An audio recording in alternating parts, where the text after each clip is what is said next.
മുതൽ ഞാൻ എന്നെ ക്രിട്ടിസൈസ് ചെയ്യുന്നത് നിർത്തി. Stop all criticism. മറ്റുള്ള പലരും നമ്മളെ ക്രിട്ടിസൈസ് ചെയ്യുന്നുണ്ടായിരിക്കും, അത് അവരുടെ ചോയ്സ് ആണ്.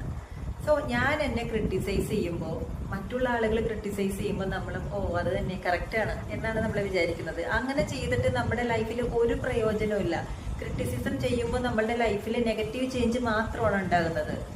നമ്മൾ അംഗീകരിക്കുമ്പോൾ, അതായത് എനിക്ക് പോസിറ്റീവ് ഉണ്ട് നെഗറ്റീവ് ഉണ്ട്, ക്രിട്ടിസൈസ് ചെയ്യാനുള്ള പല കാരണങ്ങളുണ്ട്, പക്ഷെ എനിക്കത് ഉണ്ട് എന്നുള്ള രീതിയിൽ നമ്മളെ തന്നെ ആക്സെപ്റ്റ് ചെയ്യുമ്പോൾ, അംഗീകരിക്കുമ്പോൾ നമ്മളിൽ ഉണ്ടാകുന്നത് പോസിറ്റീവായിട്ടുള്ള ചേഞ്ചാണ്. സോ ഇന്ന് മുതൽ ക്രിട്ടിസിസം സ്റ്റോപ്പ് ചെയ്യുക. അപ്പൊ തുടങ്ങിയാണ് നമ്മളെ സ്നേഹിച്ചു തുടങ്ങുന്നത്. നമ്മുടെ പോസിറ്റീവും നെഗറ്റീവും മനസ്സിലാക്കി കഴിഞ്ഞാൽ പോസിറ്റീവായിട്ടുള്ള കാര്യങ്ങൾ നമ്മൾ നിലനിർത്താനും നമുക്ക് പറ്റും. നെഗറ്റീവായിട്ടുള്ള കാര്യങ്ങൾ എലിമിനേറ്റ് ചെയ്യാൻ എന്ത് വേണമെന്നുള്ള ഓരോ സ്റ്റെപ്പ് നമുക്ക് എടുക്കാനും സാധിക്കും. സോ നമ്മളിൽ ഉണ്ടാവുന്ന പോസിറ്റീവ് ചേഞ്ച് കൊണ്ട് നമുക്ക് നമ്മളെ ഒരുപാട് സപ്പോർട്ട് ചെയ്യാൻ പറ്റും, നമുക്ക് നമ്മളെ സ്നേഹിക്കാൻ പറ്റും.